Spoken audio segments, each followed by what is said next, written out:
नगर निगम के स्थानीय होटल में बोर्ड बैठक हुई। सर्वसहमति से 25 प्रस्ताव पर लगी मोहर। आपको बता दें कि विनोद अग्रवाल की अध्यक्षता में नगर आयुक्त शशांक चौधरी की उपस्थिति में संपन्न हुई बैठक में विस्तृत चर्चा के उपरांत निम्नानुसार प्रस्ताव स्वीकृत हुए। नगर निगम क्षेत्र अंतर्गत संचालित auto rickshaw 4 seater e rickshaw से लाइसेंस फीस 5,000 रुपये वार्षिक वसूली हेतु उपविधि बनाए जाने की स्वीकृति प्रदान की गई। श्रावण एवं अन्य छोटे पालतू जानवरों की अनुज्ञप्ति नियंत्रण और विनियमन उपविधि 2024 की स्वीकृति प्रदान की गई। नगर निगम मथुरा वृंदावन में नाव मोटर वोट की अनुज्ञप्ति लाइसेंस हेतु हाथ चलित वोट के लिए 1,000 रुपये वार्षिक, मोटर वोट के लिए 5,000 रुपये वार्षिक एवं स्टीमर के लिए 10,000 वार्षिक किए जाने की स्वीकृति प्रदान की गई। निगम क्षेत्र के विकास को लेकर कई महत्वपूर्ण प्रस्ताव सदन में पास हुए, जिसमें जवाहर हाट मथुरा में बसाए गए शरणार्थी परिवारों को स्वामित्व सौंपने के संबंध में प्रस्ताव, प्रत्येक वार्ड के लिए 25-25 लाख की पार्षद निधि एवं 3-3 हाई मास्ट लाइट का प्रस्ताव, नगर निगम क्षेत्र में होने वाले जलभराव की निकासी हेतु परियोजना का प्रस्ताव, नाव एवं मोटर वोट के लाइसेंसी के संबंध में प्रस्ताव, ई रिक्शा लाइसेंस फीस के संबंध में प्रस्ताव, श्रावण एवं अन्य छोटे पालतू जानवरों के नियंत्रण के संबंध में प्रस्ताव, जलकल विभाग के अंतर्गत विभिन्न प्रकार के विकास कार्य कराए जाने के संबंध में प्रस्ताव, हरित क्षेत्रों को बढ़ाए जाने हेतु उपवन योजना के लिए भूमि के चिन्हांकन का प्रस्ताव, विद्युत उपकेंद्र स्थापित किए जाने हेतु भूमि उपलब्ध कराए जाने के संबंध में प्रस्ताव आदि को बोर्ड की पूर्ण संस्तुति के साथ पास किया गया। मथुरा से पीयूष यादव की रिपोर्ट।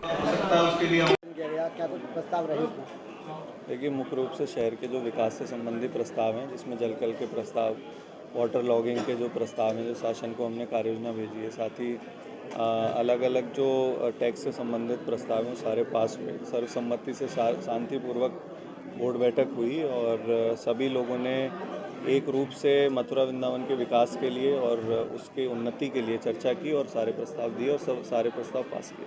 सर, अभी महज 2 दिन में बरसात हुई और पूरा शहर जलमग्न हो गया, तो उस पर किस प्रकार से?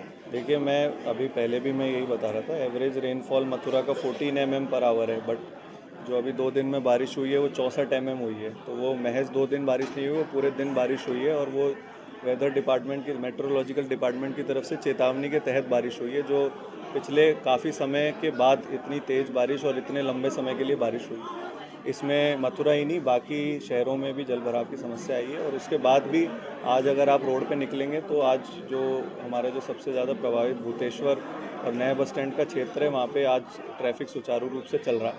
हम लोग इसको मानते हैं कि हम लोगों ने काफ़ी जो पानी जलभराव का समय है उसको काफ़ी कम किया है। अभी जो आज प्रस्ताव पास हुए हैं उसके माध्यम से हम इसको और कम करेंगे, क्योंकि अब जो फ्लैश फ्लड्स होते हैं और जो बादल फटने की वजह से तुरंत जो पानी आ जाता है, वो स्वाभाविक है कि एक साथ अगर आप अपने घर में भी, जहाँ पे बहुत अच्छा ड्रेनेज सिस्टम है, एक साथ ज़्यादा पानी डाल देंगे तो सेकंडों में तो पानी जाएगा नहीं, तो कुछ ना कुछ समय लेगा। तो हम उसी समय को कम करने के लिए लगातार लगे हैं और आगे भी लगे रहेंगे। जैसा कि मथुरा में, वृंदावन में बंदरों की समस्या बहुत है, तो हर बैठक में ये प्रस्ताव उठाया जाता है, तो उस पर किस प्रकार से चल रहा है? देखिए, मथुरा जो बंदरों की समस्या है उसको लेकर के बोर्ड बैठक में ये निर्णय लिया गया कि जो पुराने वेंडर्स थे जो अभी तक इस काम को करने में सक्षम थे, काम नहीं कर पा रहे थे, उसका टेंडर दोबारा किया जाए। नए लोगों को, जैसे अयोध्या में जो अच्छा काम हो रहा है या बनारस में अच्छा काम हो रहा है, उसको उन्हीं लोगों को यहाँ पर बुला करके इस समस्या से निकालते हैं।